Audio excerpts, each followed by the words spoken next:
Move to disclosures of conflicts of interest and ex parte communications. I met with, excuse me, I met with Kevin Ma of Linear Properties regarding the Sherman-Williams site. Okay. I spoke to Ken Bukowski about the item on study session today. I met with the applicant of the study session item when they were interviewing architects.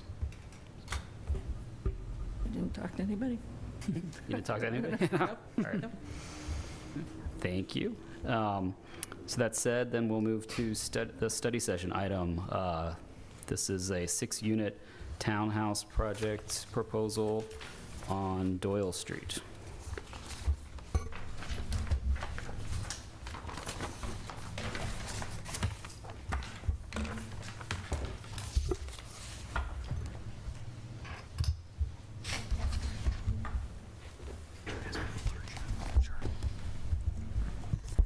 Good evening, Commissioners. As stated, this is a presentation on a proposed 6-unit townhome development on 5876 and 5880 Doyle Street. The site is located on the east side of Doyle Street, just south of 59th Street and north of Powell Street.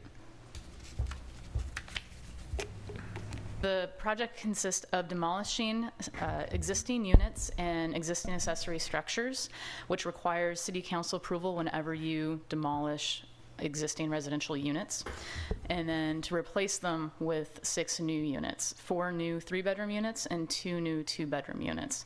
One of the required findings for demolishing existing residential units is that they must be replaced. Here's some existing site photos. You can see there's some utilities along the public right-of-way, fence up against the sidewalk area. Sarah, before you get too far, can you go Yes. back a slide? Absolutely. When we have to replace like for like, are we talking about just, we have to replace the legal like for like, or are we required to replace the illegal like? The code doesn't really address that issue. Okay.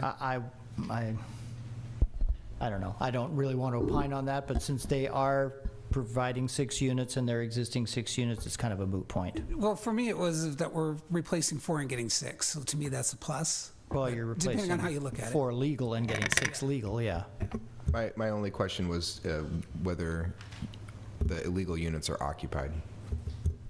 The applicant is here tonight All right. to address those questions. Thank you. Well, this thing should say This 2 is- illegal units, shouldn't it, rather Yeah. than 2 legal? Oh, well, technically, yes, it should say that. My apologies. Thank you for noting that in my comments. All right. So, okay, so we looked at this slide already. So here's the existing site plan, and on the north edge, the existing building is right along the property line. There's some accessory structures in the middle and the rear of the 2 properties, and then on the south property, there's one more existing building. So the current proposal is to demolish all of what we just spoke about and to replace them with 2 new existing buildings, each building containing 3 units and each unit on 3 floors. The front unit here, both of them have entrances directly onto Doyle Street.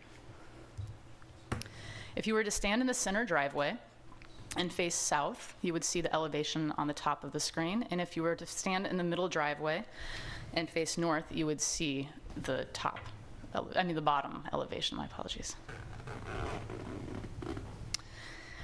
And then here's the east elevation, so that's the rear of the buildings by the common open space. And side elevations, so at the top there is what the neighbors to the south would see. Of course, there'd be a fence along the bottom floor, and at the bottom elevation is what the neighbors to the north would see. And here is a rendering from North Street facing, Doyle Street, pardon me, facing south, and from Doyle Street facing north. So for zoning district, this is located in a mixed-use residential zone where multi-use residential is permitted, and sites of less than 1 acre, which do not require a mix of uses. It's also a North Hollis overlay, and that doesn't modify anything about the permitted uses. For zoning analysis, the FAR is base permitted is 0.5 with bonus up to 1.0, and the proposed project is 1.0, so it would require 100 bonus points to obtain full FAR. Residential density, they could have up to 8 units with the bonus points, and the applicant is proposing 6 units. The maximum building height is 30 feet, no bonus available for that, and they are proposing 30-foot tall buildings. For the parking, 1 space is estimated demand per unit plus 0.2 spaces for guest. The permitted range, because you can go to a third less than that to 10% more, is 5 to 8, and the applicant is proposing 7, 1 within each unit and then 1 guest parking space at the rear. Bicycle parking is 1 space per unit and then 1 for every 4 guest car spaces, pardon me. So that's 7 required spaces, and they're exceeding that by having 1 bicycle space in each unit, and then a covered parking area for bicycles towards the rear of the property. For setbacks in the MUR zone, no side or front setbacks are required when the zone is not abutting residential zone. So there are no side or front setbacks required. There is a 10-foot rear setback required because the rear of the property abuts the RM zone. For the NH overlay, there's a 15 feet of required landscaping and sidewalk area between the face of the curb along the street and the face of the building. And this exceeds that. I think it's about 16.5 feet. So the proposed project does exceed all setback requirements. For open space, there's 40 square feet of private open space per unit is required, and 20 square feet of common open space per unit. Each unit has a balcony and a patio on the first floor, and there's also common open space in the back that cumulatively far exceeds the open space requirement. And that speaks to the landscaping. 10% of the site area must be landscaped. And while we haven't received landscaping details at this time, it's clear that, as shown, this project can accommodate that. So for those 100 bonus points, we talked about needing to get the maximum FAR. Here is a list of community benefits that are provided under the code, all of them with a maximum of 50 points available. The 2 the applicant is suggesting at this point are having the project be zero net energy and providing additional family-friendly units. So speaking to those in detail, the Emeryville regulations are not very detailed. 100% of energy load equals 50 bonus points. And percent of total building energy load measured as kilowatt per square foot provided by solar panels, wind turbines, or other renewable resources, the definition. The applicant proposal states that the total amount of electricity, so not energy load, electricity used by the project annually does not exceed the amount of renewable electricity created on site or at other buildings belonging to the owner in Emeryville.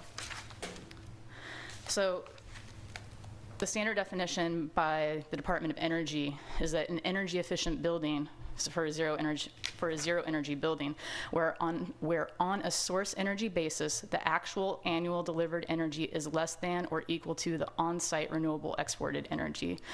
So that's basically saying that whatever energy is produced on site during the year is equal or greater than the energy that comes onto the site if it's tied into the grid. So at some points during the year, you might have more energy being contributed to the grid, and at some points of the year, you might have more energy coming from the grid, but by the end of the year, it all balances out. So for community benefits proposed for additional family-friendly units, the requirement typically is that 50% of the units have to be family-friendly. However, this is fewer than 10 units, and so that requirement does not apply. So in order to get the bonus points, a maximum of which there's a maximum of 50, and it's given in 5-point increments, 5 bonus points for each additional 5% of units that are family-friendly. The applicant would have to provide 50% of the units to be family-friendly. The applicant is proposing that 100% of the units be family-friendly, and they're exceeding the number of units that need to be of 3-bedroom as well. Let me just clarify one Yeah. thing about this. This is a little confusing, the way the code is written, I guess. It's for each 5% of family-friendly units, you get 5 points. Of the 5%, 1% has to be 3-bedroom or more. So it's every 4% 2-bedroom or more, and plus 1% 3-bedroom or more. So in other words, if it was 50% being family-friendly, then 10% of the total units would have to be 3-bedroom or more, if that makes sense. It's not 1% of the total units, it's for every 5 points, it's 1%. Okay? Correct. So the applicant hasn't provided details on family-friendly design at this point, but based on the site plans that have been provided, or unit designs that have been provided, the family-friendly requirements could be met with some minor modifications and by specifying certain things such as pantry and the kitchen, entry coat closet, those types of requirements. So this is the unit design for Unit A. So the entrance to this faces Doyle Street. And like all the units in the 3 floors, the second floor having the main common living space, and the third floor having 3 bedrooms. Unit B is located in the middle of each building, so there's 2 Unit Bs as well. Ground floor garage, middle floor also having the common shared space, and then the third floor having the bedrooms. And then Unit C is at the rear of the property, and these are the 2-bedroom units, with the 2-bedroom units being, or 2 bedrooms rather, being located on the top floor. So some comments were received from neighbors that there's a redwood tree that I tried to show in this picture, but it's a little sketchy. There's concern that both the canopy of this redwood tree as well as the roots would be impacted by where the northeastmost unit is proposed, and that excavation work would impact this tree, and they're concerned about the health. And then also for the project design, that the 30-foot height could provide some shading to the property to the north. So they're wondering if there's a potential to slope the roofs a little bit towards the north. And there's also an existing brick fence along that property line between this property and the north property. And the neighbors would like to keep it, which would probably require some structural bracing after the demolishing of the existing buildings, which are right up on the property line. Who owns the brick fence? Is it the neighbor who owns it? I don't know who owns the fence specifically. I have not checked into that. So this was reviewed at the last DCC meeting, where multiple departments, PD, planning, public works, et cetera, come together. Staff comments were to underground utilities and place street trees at 25-foot intervals to match the conditions across the street. To increase the landscaping strip to 3.5 feet that's placed between the curb and the sidewalk. What's required is 3 feet, but the thought is that the 3.5 feet will help facilitate tree growth with the root and provide a little more area for that. And then to add street-facing access for the waste collection, and to relocate guest parking. And I'll go over the last 2 of those items in the next few slides. So for waste collection, the standard is to avoid placing bins in the street. There's problems with them being knocked over, all sorts of issues I'm sure you're familiar with.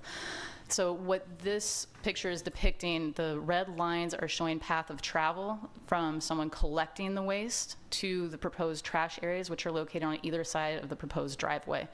So as shown without these red markups, they can be accessed only from the rear, which is great for the residents, but does not meet the standards for waste management that collects the trash. So the idea is to add a little pathway and doors that are secured, obviously, facing the street as well, and it wouldn't require a change in materials, just a change in functionality. So also for parking and open space, there's a bit of a trade-off as proposed. This picture here is showing the rear 2 units, the driveway in the middle, and open space in the back. What the applicant showed is towards the north, there being guest bike parking space in line with the northeast unit, and a guest vehicular space in line with the southeast unit. Staff suggested that by moving those to the very back of the driveway here, it would almost double the common open space at the rear of the property. And we'll be asking for your feedback on that today. So issues to be considered are the development bonus points. Is the commission satisfied with having the proposed unit mix, 100% 2 or more bedroom family-friendly units and 0 net energy qualify for the 100 required community benefit bonus points? For common open space, does the commission have any suggestions for features to include in or the design of the common open space at the rear of the property? For parking, does the commission agree with staff that guest parking should be relocated in order to increase the amount of common open space? And for design, does the commission have any feedback, generally speaking, regarding the design of the overall project, landscaping, or unit design? The project applicant, Jake Aftergood, is here, and he would like to address the commission, and we're both available for questions. Are there any questions for staff? I do, but it's something that maybe the PowerPoint slide, the 2 or 3 slides about the zero net energy, is it possible to print those while he's presenting to review them? Because I want to think about that a little more. I don't want to hold that up. I don't know. I normally don't make a request like that, but it's not in the packet. Yeah, sure. Okay. Thanks. I appreciate that. Any other questions? Any other questions for staff before staff runs to the copying machine? When we're looking at the parking requirements with the range of parking being 5 to 8 Yes. spaces, is there any consideration as to whether the guest space is one of the ones that can be dropped? Since there's 6 that are In unit? specifically in unit, and then there's the extra. I don't recall there being a specific division of that. No, the code requirement is just kind of adds them all together and then gives you a range. I think there's language that says guest spaces are supposed to be separate from resident spaces. But I guess if the range is, what did you say the range was, 5 to 8? I suppose it would be legitimate to drop the guest space. I mean, it's still within the range of required parking. Thank you. And let's see, 0.2 per unit, right? So, I'm sorry, sir, you'll have to wait until public comment. It's up to the discretion of the chair, but really, Yeah. It says 5 to 8, there's 6 units, and it's supposed to be 1 space per unit, so why is it? We'll be opening this up to public comment in a minute. Yeah, thank you. yeah, I'm- 0.2 spaces per unit, that would equal 1.2. 1.2. Right, so 1.2 guest There- parking that spaces. would still round to 1, huh? What was that? That would still round to 1, Yes. right? Yeah, I'm just trying to think if you could legitimately drop the guest space or not. I'm not sure. I have to think about that. Are there any other questions? Yeah, I have a question about the utility wires. In your report, you mentioned that undergrounding of all utilities to match current conditions on the west side of Doyle Street is going to be proposed as a condition of approval. Is that correct? That's correct. And this is something the applicant is aware of and agrees to? We provided the notes to the applicant from the DCC meeting as well as a staff report, and they've not raised it as an issue. Just for my own edification, when you have a infill project like this, which is occurring in more or less in the middle of the street, is there an overall plan for undergrounding the rest of the utilities on that street so it isn't done in a piecemeal fashion, or is there some other strategy than simply requiring each applicant to take care of their frontage? Right. Well, my understanding is it is standard for new projects to underground utilities, but there is an undergrounding plan for North Hollis area. Well, and also Doyle Street, the Greenway portion of Doyle Street, which extends all the way to Ocean Avenue, is already undergrounded. It's underground. Doyle Street is undergrounded from Ocean Avenue down to 59th Street currently, actually all the way down to the north edge of this property currently.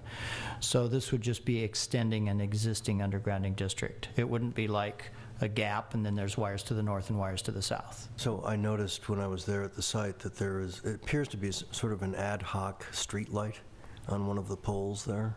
Am I incorrect in that? I'm not sure. It's Perception. not uncommon to have streetlights attached to utility It poles. looked like an LED street light. So if the poles are coming down, does the street light somehow? Yes, How is that accounted there would for? have to be a new streetlight installed. If you look to the north of 59th Street, you'll see freestanding streetlights, and that's standard in any undergrounding district. All right. Thank you. Are there any other questions for staff? Thank you. I'm going to print those copies. Thank you. Thank you. Would the applicant like to speak?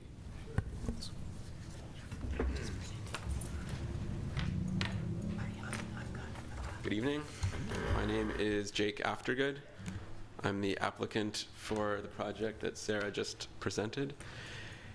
And I don't think I could have presented the project any better myself, so I'm not going to try. But I am available to answer questions if you have any questions. Thank you. Are there any questions for the applicant? I just want to know if any of the units are occupied. My understanding is that currently one unit is occupied. Is it an illegal or illegal unit? It's an illegal unit. Okay, that's my only question. So I have a few questions for you. There was some comment about the redwood tree that I presume is on your property. Are you planning on conserving that tree? It's a good question. So my understanding is that the branches and the root system may be, I guess, carrying over onto our property. I think they originate from the neighboring property. So is the tree on the neighbor's property? Right. I see. Correct. I see. But that being said, I don't have an answer to your question other than that I just learned about this condition recently. And, I think I'm going to do my best to keep the trees. But I just don't have an answer to your question yet because I haven't really looked into the matter. Okay. I've got some other questions as well. So you mentioned that you're looking for 50 bonus points from the net zero energy criteria that you're fulfilling. I looked at your drawings and I didn't see any designation for photovoltaic panels or other energy producing systems on your project. Can you illuminate me about how that's going to be achieved? Sure. So I've spoken with the project team about this, and we would like to propose putting the PV panels on another site in the city. And we can provide more detail about that. But that's what our proposal is going to be. It didn't make it into this submittal that you're looking at, but that's where we're at this point. So the concept is that the 50 points you're looking for will be for forthcoming performance on this net zero energy system that may be located in on another building apparently owned by the property owner. Is that correct? Correct. So how do you guarantee or demonstrate that you in fact are fulfilling that net zero, that you're meeting all the energy demands of the site? How do you propose to do that? I don't know the answer to that. But I guess the idea would be that we would be offsetting the electricity energy used on the site of this project, and we'd be offsetting that with photovoltaic, energy captured on another site in the city. So we would promise to make a one-to-one match, electricity energy-wise. Right. Well, we would certainly welcome your promise, but we'd obviously like to have some other means by which to prove that you actually are achieving those numbers. So that would be something you want to think about, how you might arrange for that to happen. Right. Well, I think that if we were to put those panels on this site, we would demonstrate the net zero energy effect anyway, and we would demonstrate that by hiring a professional energy modeler to demonstrate that for us. So we would do the same thing and just measure the energy load and generation that's happening on another site. Okay. And I just have a couple of comments about your plans. Can you see? If I may, the comments are generally after. Oh, I'm sorry. the- Got it. I do have questions now again. Oh, go ahead, Stephen. So you're talking about being net zero energy, but yet you're going to produce energy or reproduce energy by electricity elsewhere. Are you going to offer gas stoves and gas heat? And if so, how are you going to offset? Because energy is energy. Electricity is a specific type of energy. So if you're going to offset and be a net zero, then you have to offset the gas that you're using on the site as well. So I don't know if you're going to produce extra energy and electricity that exceeds what your units use, because we'd need to see that. And my own particular taste is I would need to have that as a condition of approval, that before you got the permit to occupy, the photovoltaics would be in the location and operational, because I'd want, the minute these switched on, I'd want the net zero happening, and you have to account for the gas use as well. Because that's when you're saying is net zero energy, you're not saying a net zero electricity. So you need to offset all the energy that you're using on this site by some other means. So just as unless you have that answer for us, I'll be prepared to have that when you come back again. Thank you, Steve. Can we keep our questions to questions? Well, that was kind of a question asking if they had that offset in the plan. If not, I was just letting them know. I have a couple of questions. So you're proposing an alternative site to offset energy inside the city. A commercial structure or a residential structure? Is there an address for this site? I haven't picked a site yet. I have a few to choose from, but they're all commercial sites. Okay. And so, I mean, I think it's an unanswered question, as staff, I think, presented, that offsetting it doesn't, this is the first attempt to do this. If this, and I'm trying not to make a comment or a suggestion, I'm trying to ask it as a question here, but if we didn't feel that you had a plan to actually do this well, or we didn't believe that it was okay, if I told you I wouldn't be able to support that, what would be your alternative way of getting your points? Do you have a plan B for getting points if this doesn't come to a place where it looks like you can actually make this work in a way we're okay? Well, I don't at the moment, but I would either try to generate the offset energy on site, or I would look at another community benefit point category. Okay. But you haven't thought about that in detail. It appears, at least. I'm just checking. Right. Okay. Not in detail. Okay. So I had a question, Mr. Africa, about your landscaping. Do you know, at least generally speaking right now, what type of landscaping is in your plan? I didn't really see it detailed anywhere. What kind of plants you would It's a plant? good question. I don't know the answer at this point.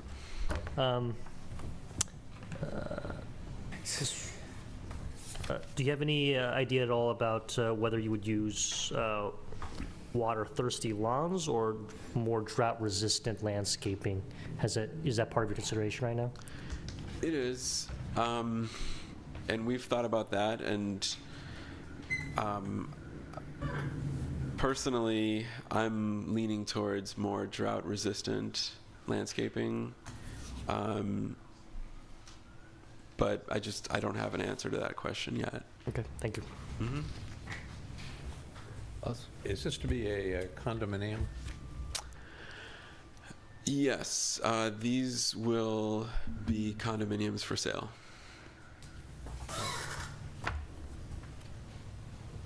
Any other questions for the applicant? I do. So if you're going to be, who actually would it be the HOA that would have ownership over the PVs? Is that what you're envisioning?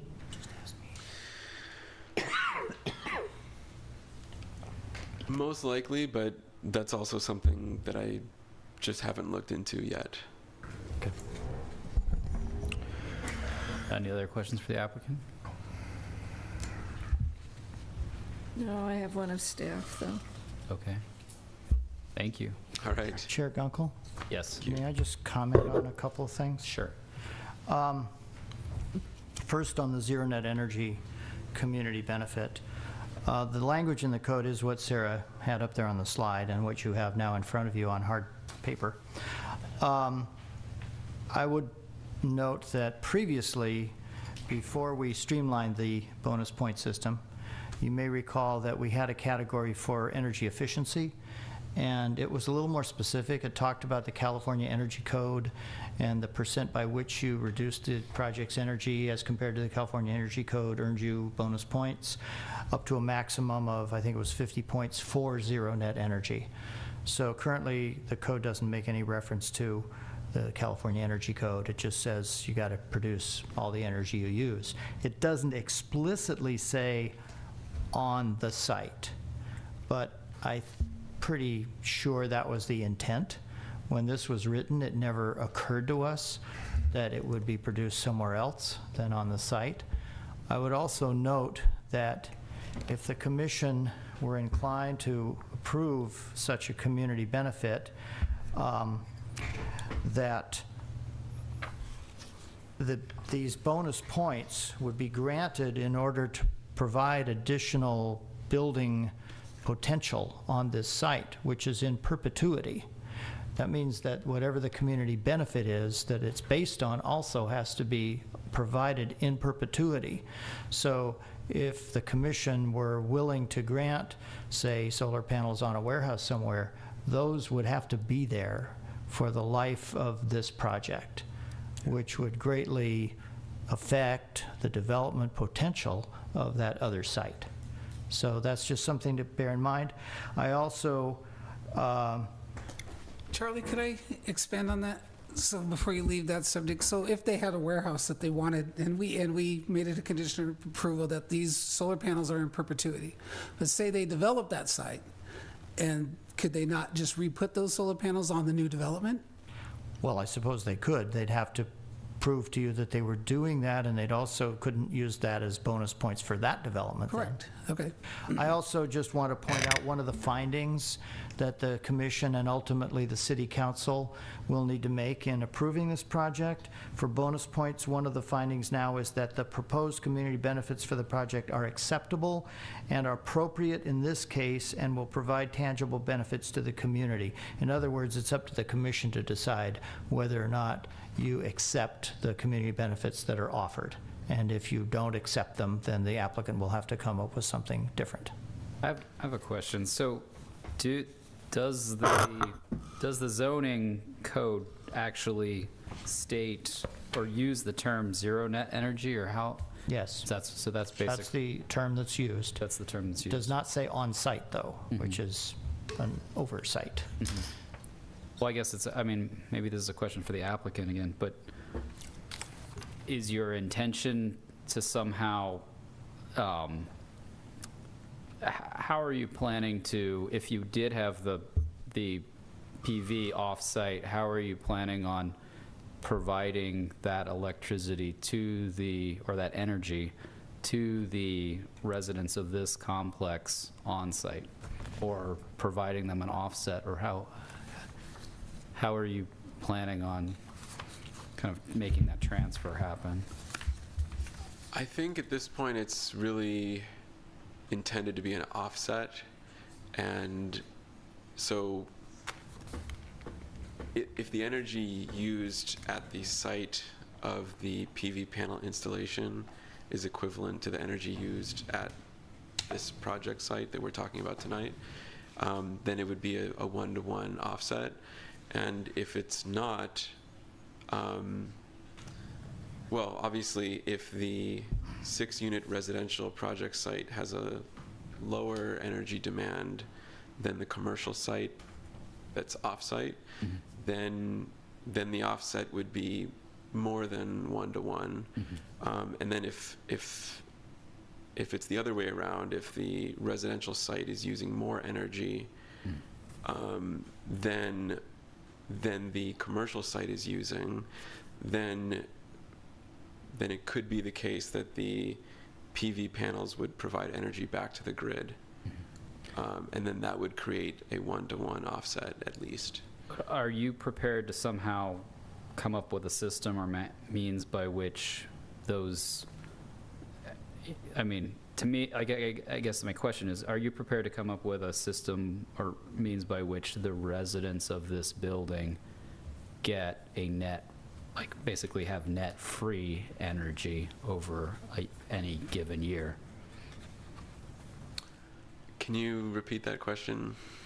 I guess I'm just, like, in my mind, the net, without trying to get into a comment here, net zero energy would mean that the residents of the building over any given year, on average, would not have to pay for any energy. Are you prepared to come up with a system by which that's the case? I'm happy to look into it. Okay, just curious. So I have just a question, and I don't know if I've missed it, but it kind of seems like an obvious question we haven't asked. Why are the PVs not going on this project? I mean, I don't understand the trade-off if there's like not enough sun, or what the deal is to why we can't be just doing it on the project itself. Right. I think it's, again, thus far in our planning process, we're looking at marketability, and we're also looking at I guess visibility of features from the street. So we're trying to balance a number of factors, and so we think it'd be nice if there were no PV features visible from the street, as one example. Another example is that we think it'd be marketable if there was room for potentially, I guess, outdoor space on the roof area of the project. So there's not only limited real estate on the ground level, but there's limited real estate throughout the project, including on the roof. So we're looking at ways that we can give ourselves the most flexibility and space to create a marketable project. And this proposal doesn't include a roof deck. Right, we're not proposing one at this point, but we're, like I said, we're looking at ways to maintain as much flexibility as we can in terms of how we're developing the project at this point and how it could be modified or improved in the future. I have a question, I think, Charlie, for you. You mentioned the community benefits proposed. Utility undergrounding, maximum 50 points. Now, I'm confused. The utility undergrounding is being asked for as a condition of approval, but does that disqualify the applicant from counting those 50 points towards their bonus points? Yes, it does. Bonus points are only for community benefits that are voluntarily offered by the applicant that are above and beyond any code requirements or any requirements that might be imposed through mitigation measures or conditions of approval. So if the city were to impose a condition that the utilities in front of the project had to be undergrounded, that would not be eligible for bonus points. However, if the applicant voluntarily said, I will underground the utilities, say, on the entire block all the way to Powell Street, that additional undergrounding that is not required by the city would be eligible for bonus points. Thank you. Sure. I'm sorry to do this, Mr. Africa. I actually have a follow-up question for you based on some of the other questions that my colleagues have asked. When you said you were considering other properties to put the photovoltaic panels somewhere in this vicinity, I imagine if you're going to put them in another location, you're going to need some kind of transmission lines to use over PG&E system or other system. Have you inquired with PG&E, since you are actively pursuing consideration of off-site locations, and disabuse me if I'm incorrect in stating that, have you contacted PG&E or whoever's electric grid you need to use to transmit that energy to this proposed site? No. haven't looked into that yet. Okay. Do you have plans to? Certainly. I think that I hope to work with either the commission or staff as we talk more about this project. Okay, thank you. Are there any other questions for the applicant? Not for the applicant, for for staff. staff. Yeah, Either I have one. one for staff. I want to ask a question about the family-friendly units. So the current regs that we have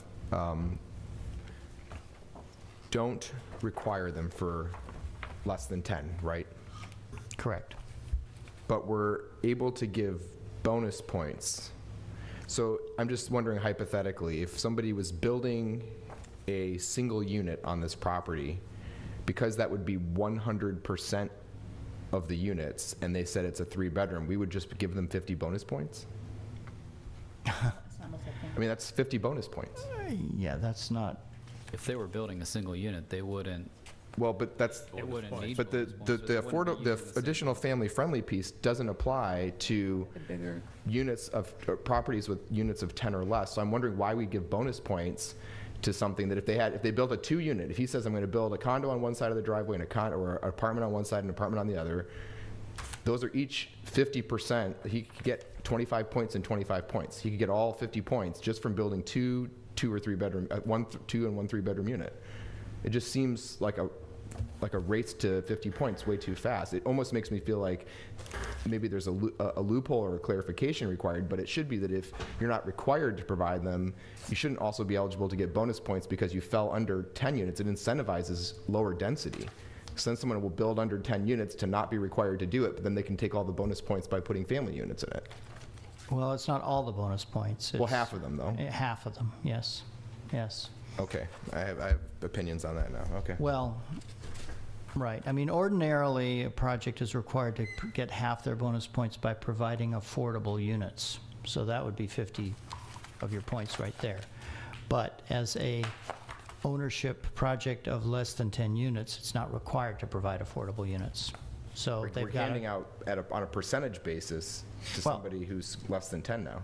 right. They've got to get 100 bonus points from two categories besides the affordable units.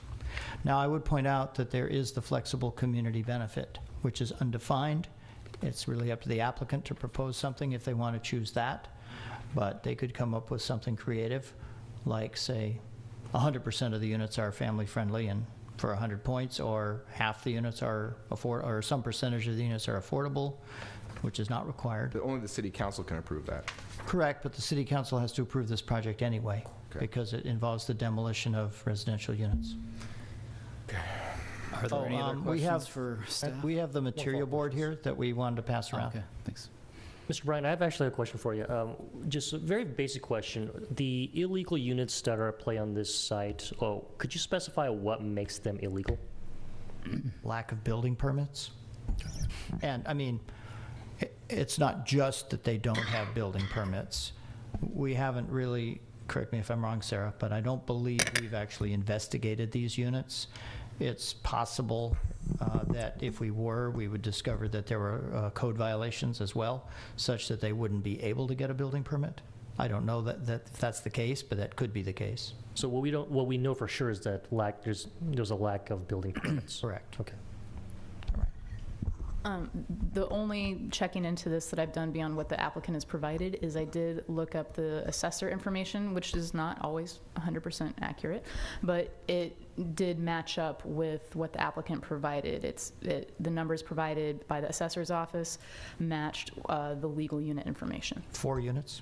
Yes. The assessor says there's 4 units here. Well, there's 2 separate properties. One, I don't remember the division, one with 1 unit, I think one with 3. Is that correct? So the Yeah. site has a total of 4 units according to the assessor. That's correct. So is the city required to, upon discovery of an illegal unit, to initiate an investigation to find out what other violations there might be? Well, we generally operate on a complaint basis because we don't have resources to go out and correct every code violation in the city. Well, the applicant's proposing 6 units, and they're even including the illegal units, there are only 6 on site. I think the question is more to, we're giving permits, we're giving permission for somebody to do something while there's a known violation of existing code regs. It's like this person. But they're proposing removing that. Well, yeah, now, but right now we haven't approved anything, and there's an illegal use going on. So. Yeah. Any other questions for staff or the applicant?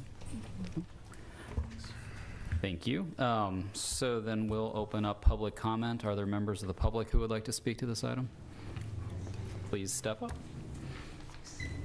And after you're done speaking, so it'll be a 3-minute time limit, and then after you're done speaking, if you could sign in over there. Thank you. Okay, 3 minutes. My name is Judy July, and I live at 5889 Beaudry Street. And our property is adjacent on the east side of the 5880 Doyle Street property. While I think the new development will be a neighborhood improvement, we do have a few concerns. Mainly the 30-foot height of the building will block views to the west, which means we'll probably lose afternoon sun on our garden and views of the sunset. The view into our yard from neighboring windows may tend to feel intrusive. Our house is a 2-story house with an attic, and I believe the peak of the attic is about 30 feet. On the property line in the back, I'm hoping that a new survey will be done to determine the property line. According to the site plan, it looks like we're going to lose some feet in our yard. And it could be that the existing fence is not along the property line. And I believe that our neighbor to the south will lose even more, according to that site plan. So I have a question. Will a survey be required, new survey? Also interested to know what is the height required and the type of fencing that might be built between the 2 properties. Right now, I have some pictures of what the property looks like from viewing toward the west, and the shed that is existing there now is our back wall. I'm happy to pass these around. We can put those on the overhead projector. Okay, that's fancy. So the other question I have is, since I only have 3 minutes, I'm going to keep going. The anticipated time frame, the timeline, when will the project likely occur? I'm thinking about the demolition will create dust and debris. And I'm worried a little bit about hazardous materials, such as the demolition of lead-painted wood, possible asbestos from ceiling panels, and anything else, I don't know what. Okay, let's see.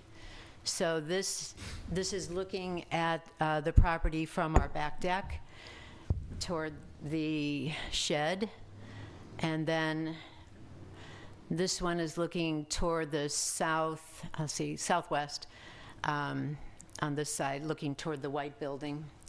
This is on the other side, looking toward Siegel and Strain Architects, where the redwood tree is.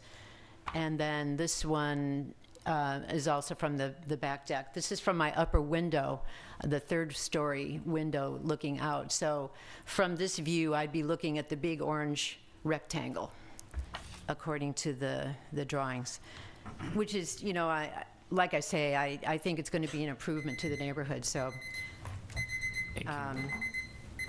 if trees are destroyed in the demolition, is there a possibility, if some of our trees or plants are destroyed, is there a possibility of getting new plants, replacing those? And then we have neighbors who also have coastal redwoods, not only Siegel and Strain, but my neighbor. And, you know, we just want to make sure that these are significant trees. Thank you very much. All right. Thank you. You may have these if you want to. Thanks. I want to provide you a picture of what the property looked like when I first bought it. Could that be placed up on the overhead? Thanks. I guess so, yeah. We got it, Ken. All right. All right, my name is Ken Bukowski. I've lived there 35 years. I was the owner of of the property for 25 years before I sold it to Ken Smear. Actually, Jake is Ken Smear's nephew. A couple comments. There's only one illegal unit there, and Charlie will remember very well that at 5880 we went through this extensively about whether 1 or 2 units was permitted, because there was a fire there in 2002, and there was $160,000 damage. And Charlie and I went over that extensively. That there are 2 legal units there, so staff is aware of that. I think requiring the undergrounding of the utilities, I think, would be an unfair burden here. I don't know what it costs, but I know it's very expensive, and there's many residential projects that were not able to go forward because of the high cost of undergrounding the utilities. There are 6 units here, and I'm the only tenant left. The 4-unit building has a lot of problems. The water pressure in that building has been so low for years it was barely usable, and the floors are falling apart. It's just in need of a lot of repair, and I couldn't afford those repairs, and they really can't either. If you see what it looked like when we first bought it, it was really in bad shape at that time. We poured 170 yards of cement, and then we put the fence up, and it's been that way for a while. I mean, I've enjoyed living there, but the dry rot on my house where I'm at, I mean, you could probably punch a hole right through it. I'm not even sure how it continues to stand. So, and I'm in the process of relocating to another undisclosed location in town, and you'll know where that is when I get there. And so I would support the project. I think it's an amenity. Yeah, thank you. Thank you. And could you sign in if you haven't already? I live with Judy in the same house backing the project. If the applicant is unsure of... Sir, could you state your name for the record, please? Norman Mayo. Yeah, the applicant has a lot of fuzzy edges. A lot of stuff isn't very definite. If he wanted to put solar panels on my house to get points, I would accept that.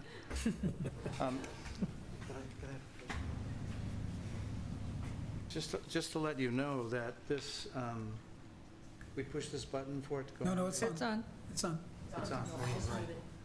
To let you know that from our deck, which is on the 2nd story, those junipers... Could you speak into the microphone, please? Could you speak into the microphone? They were planted in 1985, and they're a good source of shading us and keeping this new project from people looking down into our yard. We have a beautiful garden. It wasn't very obvious to you, but we feed people.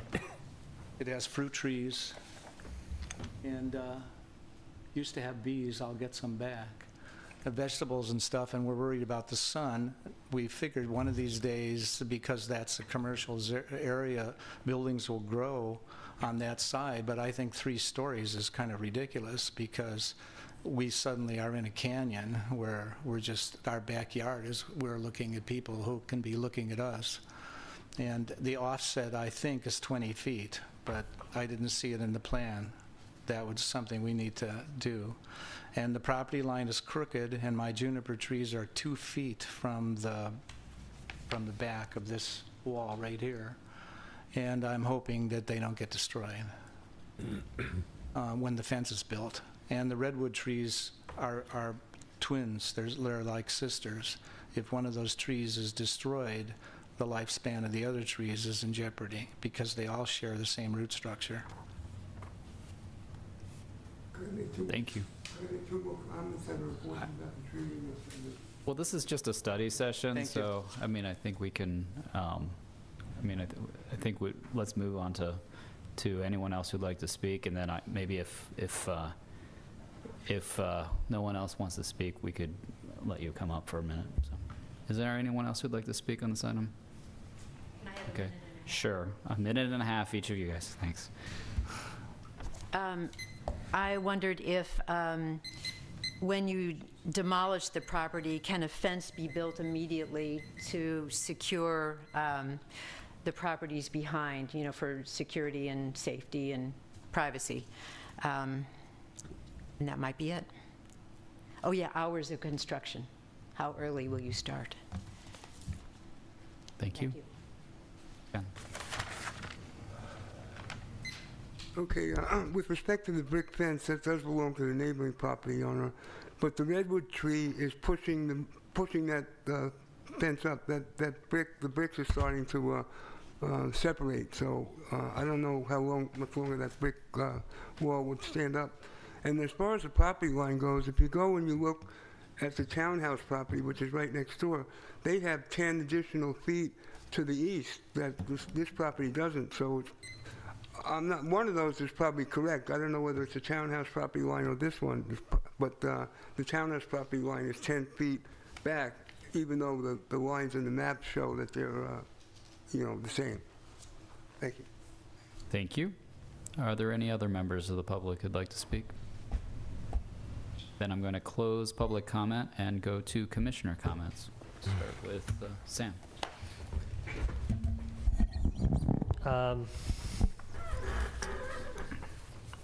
So when we normally get applications for proposals, I really appreciate the level of just detail and thoroughness, and there's obviously a lot of work that occurred, not just by the applicant themselves, but also a lot of cooperation and mutual cooperation that was done with our city staff. And the level of specificity, even at the study session stage, is extremely evident. And it's still they presented as a final product, because inevitably we dig into the weeds a lot with a lot of questions and things to consider. Tonight's application seems like a deviation from that. There were, I think, a lot of fundamental questions that I hoped the applicant would have been prepared for, but the answers just were not there. And quite frankly, I was disappointed by that. And I've said this before with a previous applicant in a previous commission meeting that that we really appreciate, all of us on the dais as well as in the public, really do appreciate all the hard work that staff puts in to do their jobs. And I hate to see it when all their hard work in making our city a better place to live is taken advantage of and taken for granted. Because I hate to see their time wasted by having their hard work just being taken advantage of just because the applicant was not prepared to answer fundamental questions. And even more so, it's not just, we're not just doing injustice to them as hardworking staff for the city, but also ultimately it costs all of us as taxpayers who live in the cities as well. So very concerned about our the public benefit and the public good when that takes place. So just a few of the specifics I want to go into are the following. I would love to see, before it comes back to the commission, because the applicant's got a lot of work to do, I hope the applicant was recording very assiduously in his mind at least what the questions were coming from the dais, because I certainly didn't see him write anything down. All the questions that we asked about why and how, where, when, for the photovoltaic, landscaping issues. So I think all those questions really were not answered. So I hope all those questions at least can be answered, but the next time it comes to before us at the next time, whenever that might be. I want to agree with Commissioner Kang on a number of his initial remarks. I thought this proposal was really poorly presented tonight, not by staff, but by the applicant. I'm really disappointed in it. Didn't give us much to think about. So I hope that the next time, to the points he made, that you think about some of the questions, because this is a really not even a half-baked proposal, in my opinion. So on the questions staff asked us to provide feedback on, I do not believe that the current proposal related to zero net energy is sufficient to get bonus points. It wouldn't make it past the very first question for me as a proposal right now. It's pretty clear that the common definition, and I thank you, Sarah, for getting these for me, the common definition of a zero energy building includes a building that is energy efficient. It's intended to be on site. It's got to be a source for the energy. It's where on a source energy basis, the actual annual delivered energy is less than or equal to the on-site renewable exported energy, which implies that it's to and from the site. I don't like the idea of net energy elsewhere in the city for several reasons. You know, while I don't oppose using solar, photovoltaic, or other types of renewable energy elsewhere, turbines, there's no way to capture and track that. I also don't know how I feel about commercial uses doing this, because there are also tax benefits to properties for using these things, and so we get into a very muddied mess of tax reasons for why some structures have them on the site.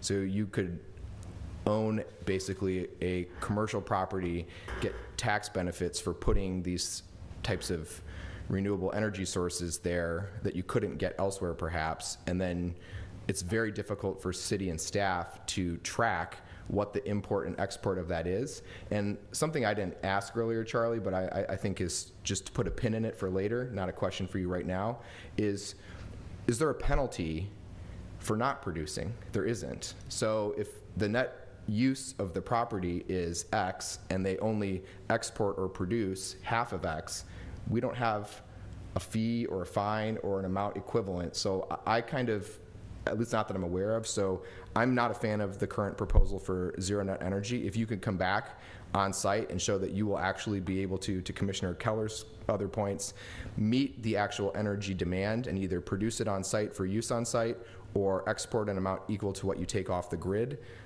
I think I could reconsider that. I'm not super thrilled with the affordable units piece, which is probably the weirdest thing coming from me.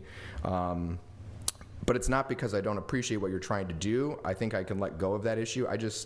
It seems like a lot of bonus points to give for a few units.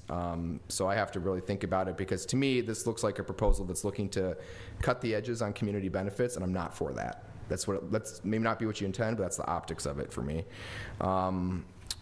I am, in terms of... You meant family-friendly, not affordable, because they're not... Family-friendly, thank you. I'm sorry. Yeah, family-friendly. Yeah, there's not even an affordable unit here, but it's family-friendly. Thank you, Gail.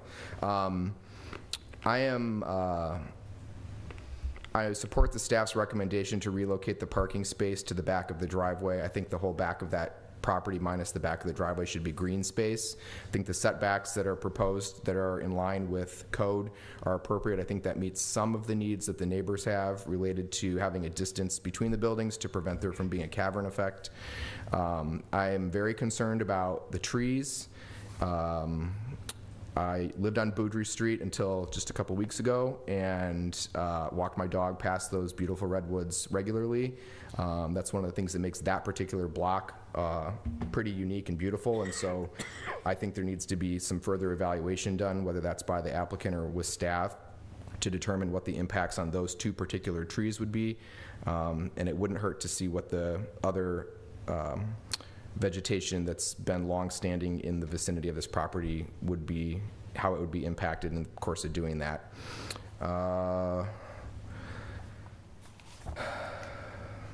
I don't have any particular suggestions for how to use the common open space. Green, that's what I'm asking for, I think.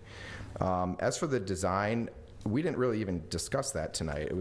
We didn't get to the real proposal and the detail pieces. It's a townhouse. It's a series of them. I don't like the big gabled thing over the driveway. I don't get it. I also don't like trash vestibules. I realize that they're enclosed, but I don't like trash vestibules that stick off of a property. They should be recessed, in my opinion.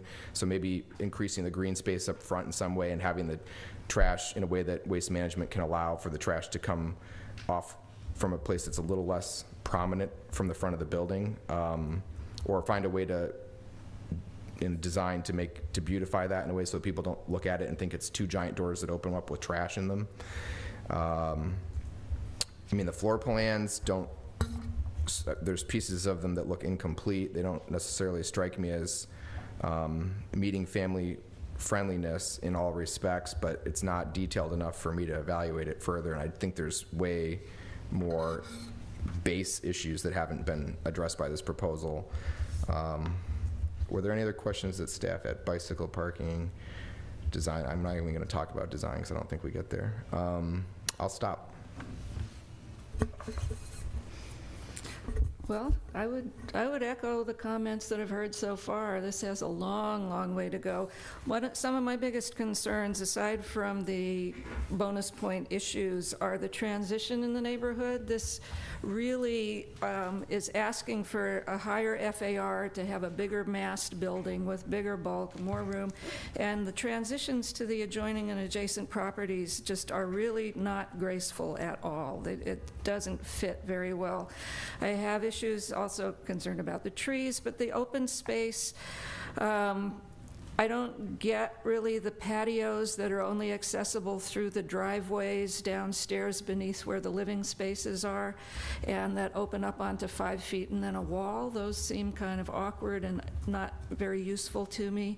I think the interior circulation from the ground floor up is very awkward, and having the front entry to the units from the street come in underneath stairways where you have to go around. That whole ground floor seems not very well thought through.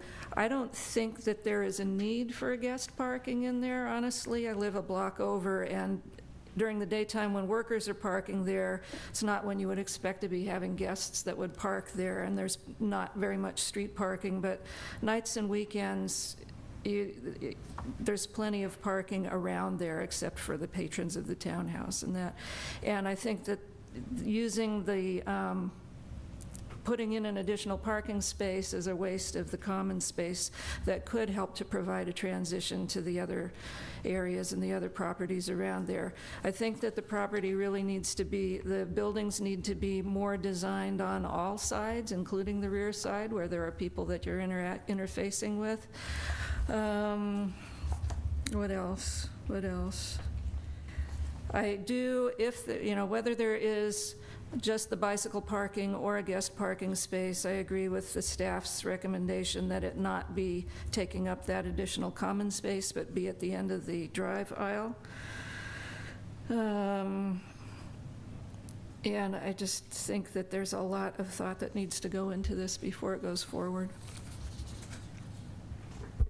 Well, I agree with all the comments we've heard so far. I think we definitely need to see much more detail on the landscaping, and personally, I think the design of the buildings looks like some kid cut them out of cardboard boxes, and it could do with a lot more detail on the outside of the building instead of these, looks like Texture 111 siding.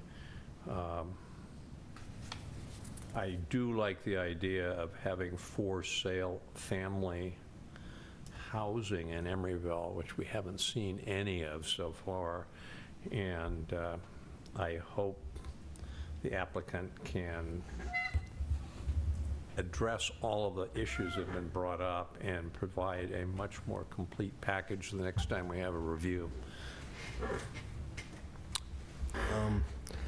Yeah, let's see, to go down the points provided by the planning staff, the first one, development bonus points. I think all the comments about the net zero energy system that you're proposing, that's obviously got to be well resolved.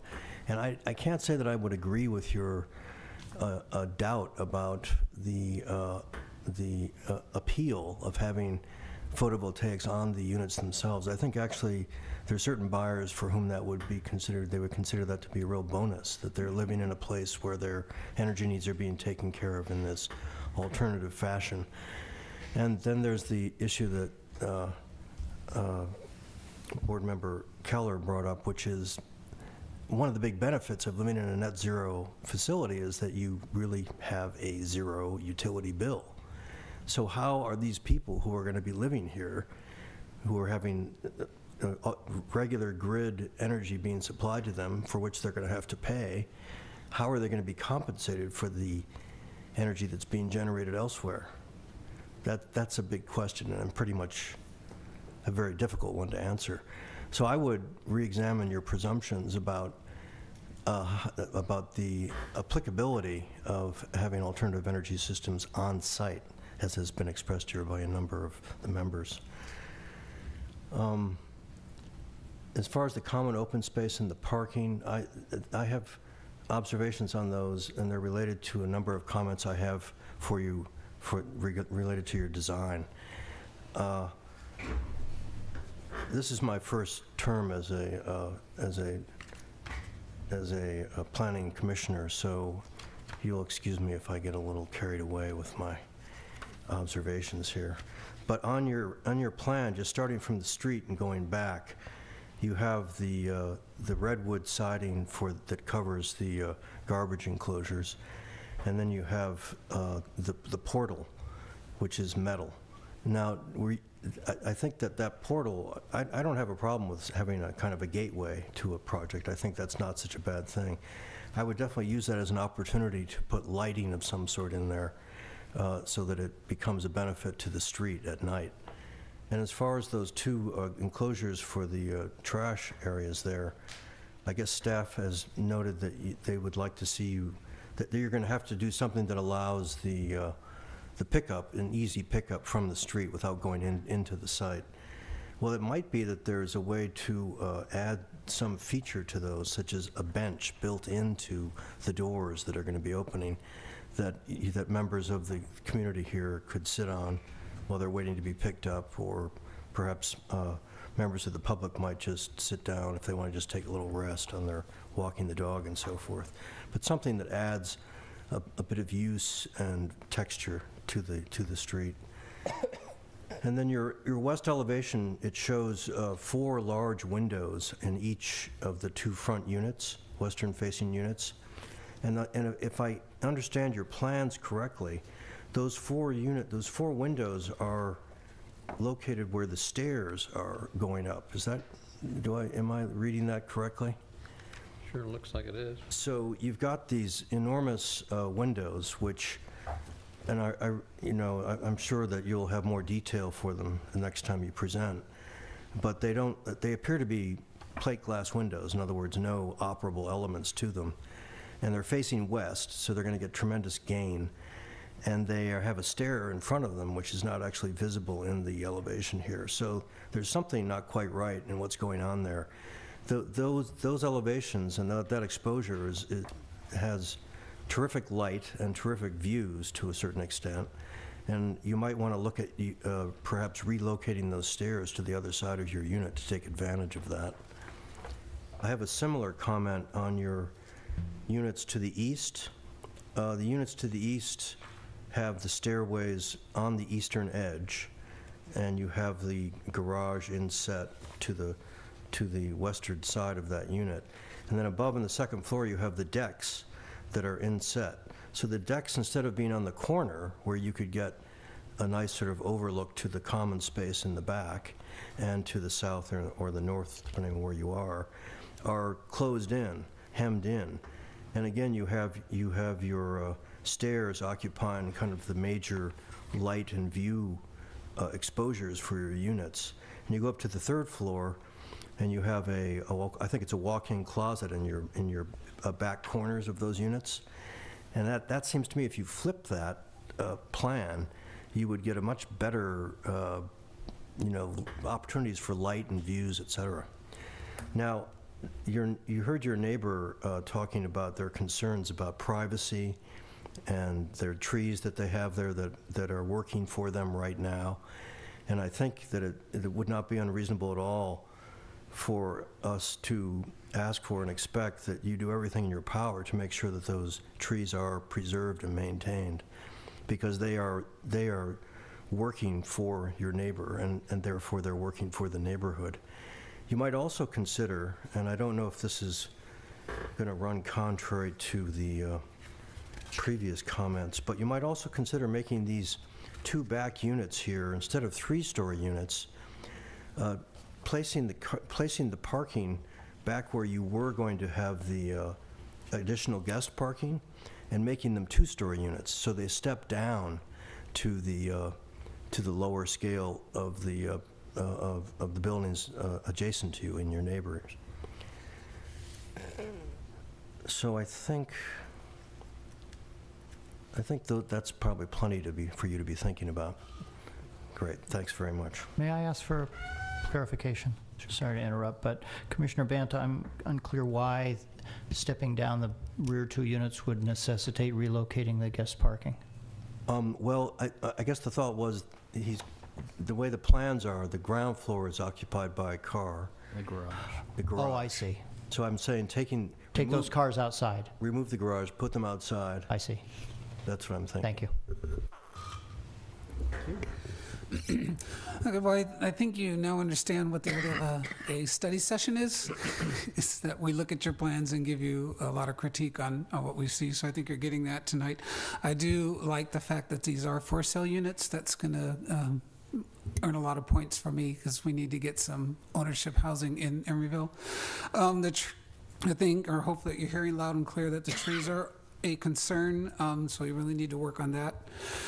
The one thing that is a pet peeve for me, and I see in this project, is I really like to see a project being 1/3 or less stucco. So I think in your plans when you come back, either in a study session, but definitely in an approval, is I want to see how much of your building is stucco and how much is other materials. Again, the gate archway, the way it's designed right now, I think it looks like an add-on. I understand the importance of a presence, and I like that, but I think if you're going to do that, it needs to be a little bit more fleshed out. Right now, it looks like, oh, let's just stick this here. The garbage gates, I think, are important. I do not, in any project, I do not want to see what they're doing at the courtyards at the courtyards at 65th where the dumpsters sit on the street. I like them that they're behind gates, that they never have to go on the street. I like the idea of staff saying that, make them accessible from the street side so waste management never has to go into your property. Maybe put some artwork on them, maybe put some benches, whatever, but I think the gate idea is a really good idea. I don't know if staff can answer this or not, but the bonus room downstairs seems to be square footage wise as big or bigger than some of the bedrooms upstairs, and it has a closet, so why is this not considered a bedroom? So that's just a question. I was looking at that, and it's 134 square feet, I believe, and some of the rooms upstairs are under 130, and this has a closet, so why is it not a 4th bedroom? The labeling is how the applicant provided it. Okay. Technically, So we're looking at 4-bedroom units, possibly. Possibly. It doesn't have to have a bathroom. I would just note that doesn't really have implications code-wise. No. Because our parking requirement is not based on bedrooms and so forth. So. I just think as a unit, it looks like a 4-bedroom unit. Why are we not calling it a 4-bedroom unit? Yeah, maybe it's a flex space. Yeah. And then going on about the offsite, I get the idea of what you're initially doing with your offsite energy. It really has nothing to do with the residents. What you're just trying to do is make a net zero project by providing electricity to the grid in another means. I think that's creative. I don't think it's successful here. As a building manager, I understand that there are ways we can measure the energy going out of that building and we can track that.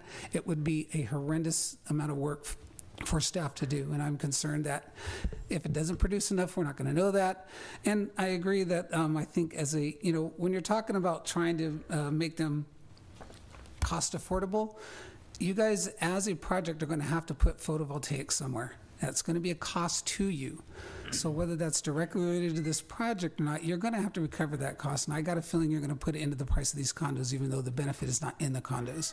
So I think that, as a selling point, I think it is better to put them on the project, because I think everybody, if they're buying a green condo, they want the benefits themselves of getting the cost savings benefit. And these are flat roofs, so if you put the photovoltaics on the roof and they're 3rd story, no one is going to see those from the street. So the other thing, I understand is you may not get the option of a rooftop, but I think if people have the outside space that's proposed here and they have net energy, they're not going to pay anything for energy, I think they could forego a roof deck. So I would look more seriously as bringing that back in. Living in a condo and having guests come from out of town, and I know how this city is always battling for street parking. I think that the one guest parking should stay in the project and that's one less car that's on the street that's in competition for the other neighbors, because I know basically neighbors are always concerned about losing their own street parking. I like what the staff says about relocating that and the bicycle parking.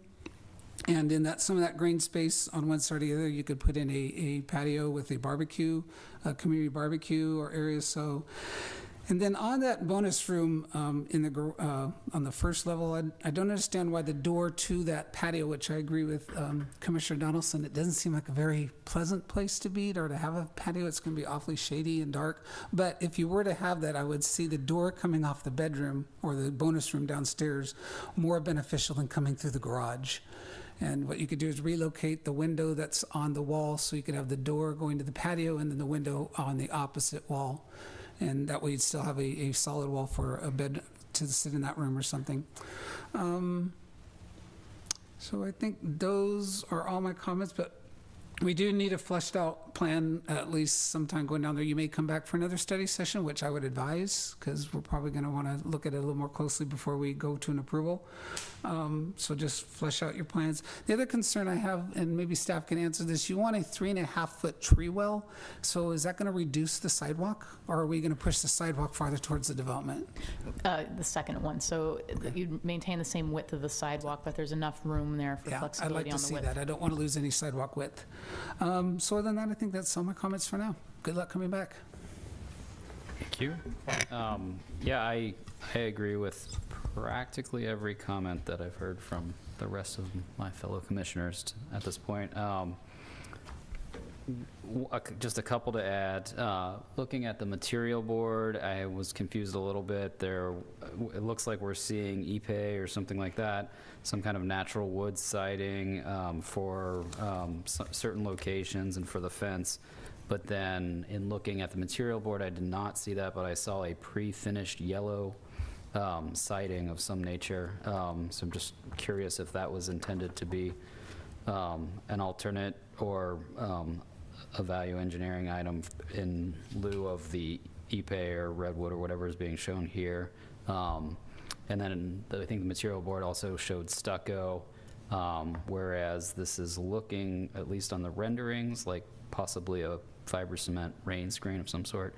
Yeah,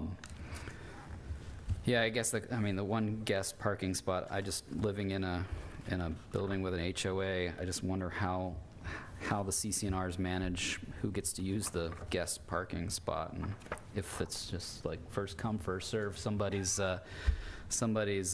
significant other or something might be taking that spot up for a good long time. I think the other, with the amount of paving that's being shown, I guess it's being shown as permeable paving. So it'd be nice if it was some kind of a grass paver kind of combination or something that would actually make it feel like a nice courtyard.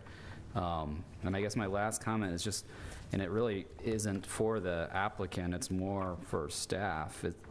When I look at these projects, especially one of this scale with the 15-foot front setback, I think it came up on another project that was a little bit larger scale, and we talked about the glass house project that had the 15 or the setback in the front, but like it's just strange. This sort of 15-foot setback makes it feel kind of suburban, especially when the building immediately adjacent to it on one side has a 0 setback. I think a lot of the buildings along this stretch on the opposite side of the street, et cetera, have a 0 setback, except for the townhouse built.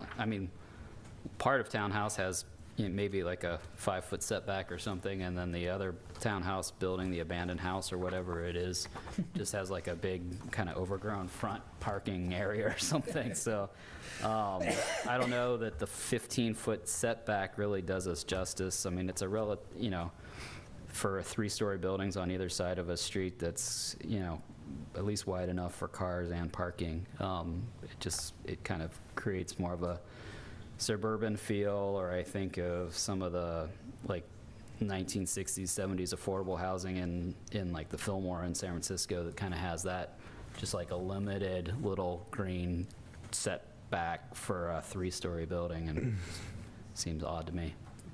So maybe we might want to revisit that at some point in time. And on that, is it changing a setback if we agreed with Chair Gunkel that it really is unnecessary? Maybe we could lose 10 feet on the front and pull the building away from the back line and give the neighbors more breathing space, would that take a major change of zoning or? Well, it's a guideline of the North Hollis plan. Okay. So it's not, you know, it's not a variance from a guideline. The commission would have to, I guess, make a determination that the project was generally compliant with the North Hollis plan. And if you can figure out a way to finesse the 15 feet, then you could do that. I kind of like the idea. It would give the, if we could move it forward another 10 feet. It just puts the trash even closer to the street. But it's enclosed. I hate trash next to the street. I have a question Well, though. trash could still be set back somehow. We could put the trash in the back maybe, and then, but Or then just you have the fold in 65th courtyard problem, which I also hate as a runner. I hate running through that. I have a question also for staff. The height restriction is 30 feet. If they build a 30-foot structure and they put photovoltaic panels on the roof, do they count as part of the structure or not? No. Okay. The 30 feet is to the top of the roof. Projections are allowed above the top of the roof. And there's a whole list in the planning regulations of what projections are allowed, but that certainly would be acceptable. Someone help me with just an, oh, Yeah. Yeah, they're also exempt from design review. okay. And so someone just help me though, just conceptualizing a visual since it's not on this proposal. Like how tall does a residential PV panel stand? Because I know they're like not flat exactly. They're like at a little angle. I couldn't answer Can tell that. me, I mean, okay. I think the PV company or somebody has to design it and figure out how it has to be angled in order to maximize Sun exposure. sun in the air, exposure. yeah. So, I mean, I don't think there's a simple answer for that. It's, makes it's sense. usually latitude. It's by latitude. It's just the angle by latitude. The angle equals the latitude. Yeah. But you still, you can make it completely flat. It's just slightly less efficient. Yeah, I was just curious because I'm wondering how that, it's the same thing with other projects we've seen where the building is X high, but then you see that the ground on one side of the street is like 5 feet higher than the ground on the other side of the street in a couple of cases we've seen. So it changes the overall height of the building in terms of the person's perception. So I just wanted to check. Are there any other comments? Chair Gunkel, I do have one observation I'd just like to make. I've been browsing through our planning regulations parking section, and contrary to what I thought I remembered, I can't find anything that specifically speaks to guest parking in terms of its design or location, or that it has to be separate from resident parking or anything like that. It's just a number that's added to the parking requirement. So I think as long as they remain within the 5 to 8 spaces that the code requires, you could have 6 resident spaces and no guest spaces, for example, Like if that was amenable to the commission. Any other comments? Okay, thank you. So then we'll move